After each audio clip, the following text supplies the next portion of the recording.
Hello and welcome to the VSI Webinar Series, where today I'm joined by Wes Morgan, a Leicester City legend who made 324 appearances for the club in 9 years.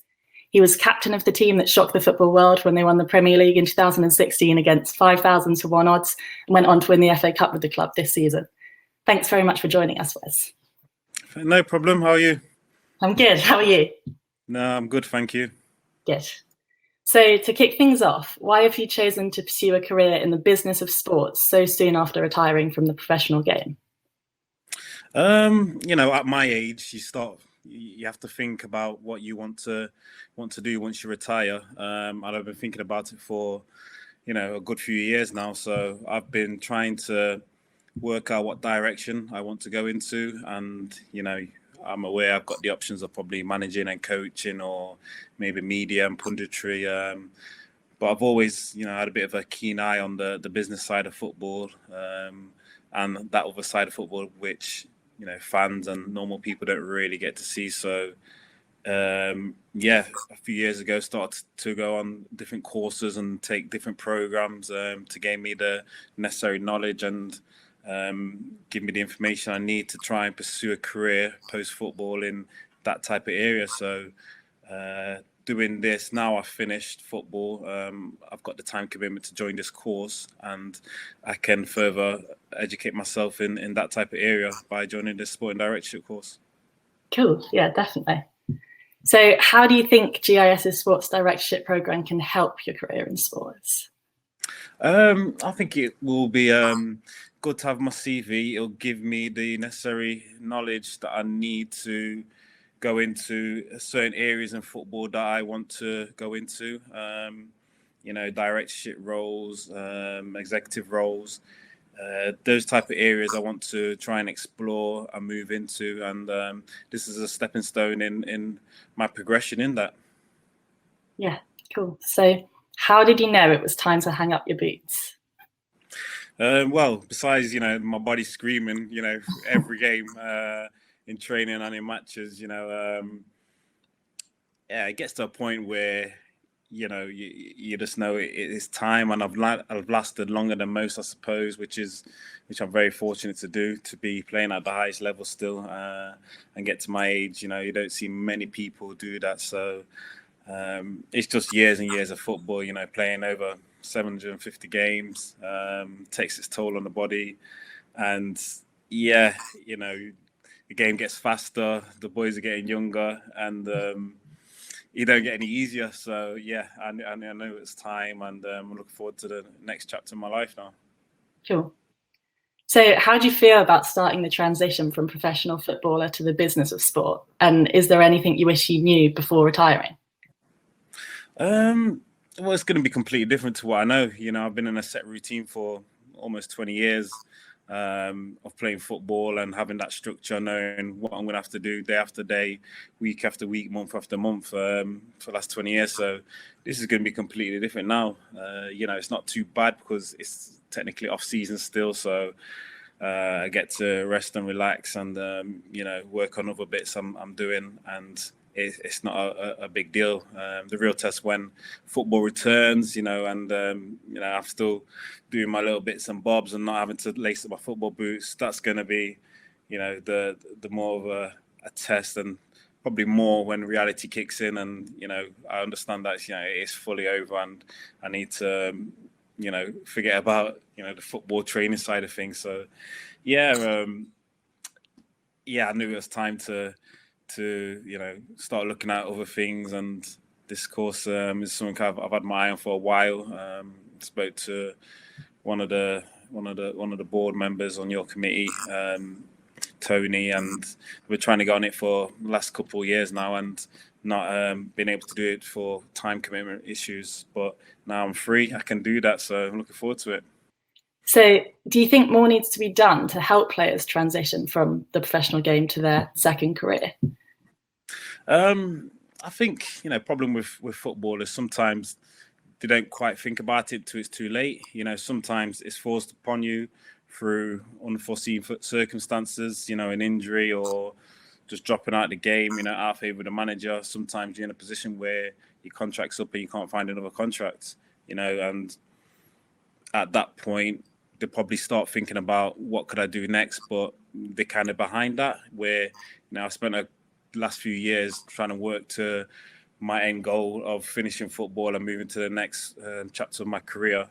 And, I've had various qualifications and courses and accreditations already in this type of area. So this is going to add to that. But yeah, I think footballers sometimes don't think about it until maybe it's too late. And, the opportunity is there. If you go through the PFA, if you speak to them, they will make you aware of available courses. They'll help you in what kind of directions you want to go into. I think the biggest problem is, doing it sooner rather than later before it's too late. And then, you're going to spend a few years gaining the experience to try and go into that next pathway in your life or in your career, when you could have done that maybe years before their career finishes. Yeah, definitely. And I guess you need to think about it when you're still playing so that you have that sort of easy transition. Otherwise, it probably becomes more difficult. Absolutely, exactly. So what do you hope to achieve from working in the business of sports, and what rewards do you think it can bring that are different from playing on the pitch? I'm still very passionate about football. I'm no longer able to perform on a football pitch, but I'm very keen on still trying to help a football club progress in the right direction and, improve all aspects of the game still. So that's what I'm hoping to achieve. My end goal is to, still be working in football in executive level and making improvements and moving the game forward for players and for fans. So yeah, that's what my aim is, and I'm looking forward to it. And I know it's not going to be straightforward or easy, but I've got a lot of contacts already that's going to help me in my journey, and I'll be using them to my advantage. Yeah, I guess you're still working in football. It might be a different part of it, but it's still the same sort of passion for the sport that you love, and you can pursue that, So I can't chat to you without asking you about that season. Talk us through the emotions of the season. When did you truly believe you could become champions, and how did it feel to lift the Premier League trophy? Yeah, obviously the previous season before, we only just avoided relegation against all odds. So we've gone into the next season thinking, right, we just need to not quite be in the same position, but be comfortable and not have to be in that relegation fight for the season ahead. So that was our mindset going into the season. And yeah, obviously we had a good start to the season. We played well. We was more or less up in the top part of the league throughout the season. And at no real point was we thinking, right, we're going to win the league, especially in the first 2/3 of the season. We was performing well, was absolutely, delighted in the position we was in.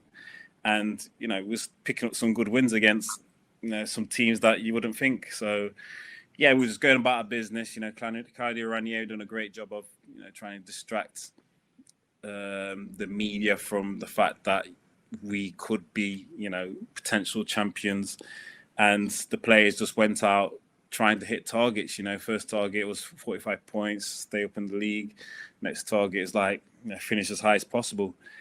And probably got to a point where we played, well, for me, I think players have different answers to this, but for me, the point where I thought, maybe we could actually win the league is when we played Man City away and beat them 3-1, I think it was. And it was a fantastic game. And Man City, obviously, the great Man City, we just, turned them over in their backyard. So that's the point for me where I thought we could actually do this. And yeah, we just progressed and got over the line. And it was an amazing achievement, something that in my career I never thought would be possible, coming from where I've come from, in the lower leagues for 10 years and then only just getting into the Premier League. It was an amazing achievement, great underdog story, 5,000 to 1 odds not to win the Premier League. And yeah, it was incredible, something that I didn't think was possible, and that was down to all the team, all the players, all the staff, everyone behind the scenes at Leicester to work hard and drive us to our goal, and we did it. Yeah, it's great. I'm a Man City fan, and I still loved hearing that. So Yeah, it was difficult. It was difficult. So you capped off your playing career by winning the FA Cup this season. How did that feel?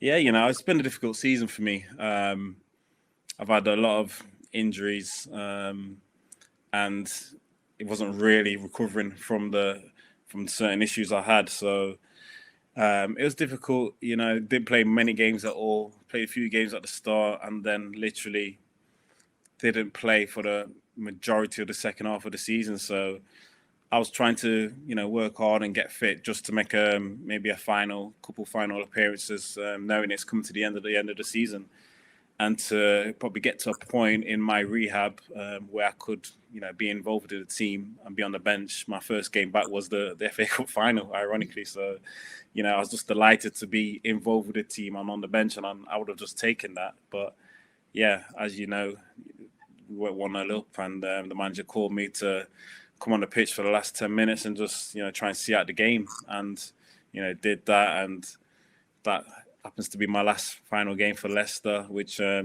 think anyone would take.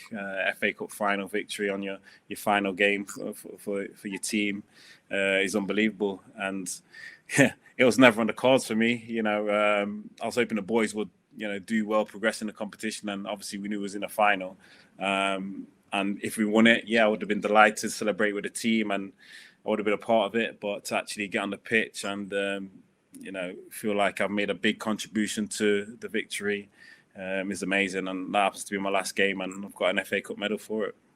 Yeah, what a way to end on. Yeah, I know. Even now, I still pinch myself that it really did happen. So how do you think your experience of leading an unfancy team to Premier League success can help you in this new role? In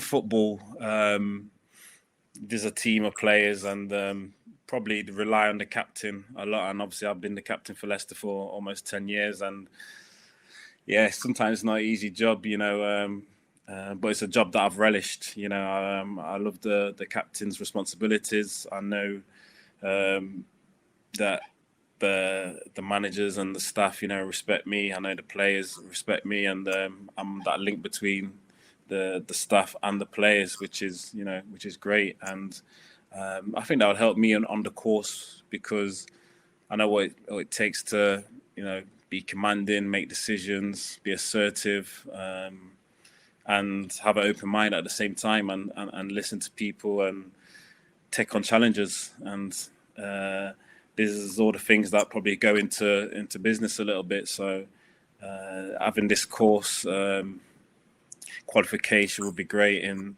my next chapter of my career, and I hope obviously I'll pass it, and it will help me to get to where I want to be. Yeah, I mean, you've already touched on this, but what similarities do you think there are in leading others on and off the pitch? Yeah, on and off the pitch. So I don't know. For me, I'm the type of a person that's, relaxed, very approachable. People can tell me their problems, and I have to give them honest feedback. And at the same time, when it comes to actually on the pitch, I like to demand the best of the players, and especially if I know what their abilities are. If they're not, reaching that, I'll make sure they know about it, and I expect that of myself also. So, I think on and off the pitch, you got to have that kind of drive, that spirit, that kind of confidence to do what you want, but to the best of your abilities. And they're the attributes I like to say I have and I share. Cool. So having achieved so much as a footballer, how have you remotivated yourself to go on and pursue a second career? For me, like I touched on this a bit earlier, it's not a transition that's a sudden transition for me. It's not, right, my boots are done, what am I going to do next? I don't know. Let's try this. This is something I've thought about long and hard for maybe 3 or 4 years now. Like I said, I've got to my age, and I've had the chance to work on getting to the end of my career and doing what I need to do in in light of what I want to do next. So yeah, I don't think the transition will be too bad. You know, I've done a lot of work already in certain types of areas. You know, I'm on the board of the PFA and quite busy doing that kind of stuff. Working with Leicester and doing various bits already, office side stuff. So yeah, for me, I don't think the transition will be too bad, but only time will tell. Yeah, that's great that there's been a sort of overlap between them. I'm sure it makes it easier. So lastly, what advice would you give to fellow sports industry professionals looking at a career in sport post-retirement?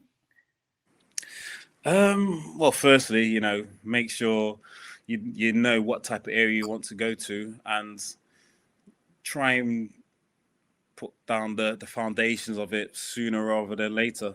You know, it's not easy, you know, but I think players need to realize that football don't last forever. And whatever interest you might have, be it in football still or outside of football, you need to work on what you want to do and lay the foundation before you finish. And sometimes that can be difficult when you don't know when your career is going to end. I think most players have a kind of end goal target of 35, but you know, anything could happen and your career could get caught short. So there's no harm in doing something while you're playing in your mid to late 20s and getting the necessary qualifications. And as soon as anything happens, or as soon as you know you're going to retire, you're already halfway there in pursuing your next career path. Yeah, definitely. Well, thank you so much for taking the time out of your day. It's been great to chat. No problem. Thank you very much. Thanks. Cheers.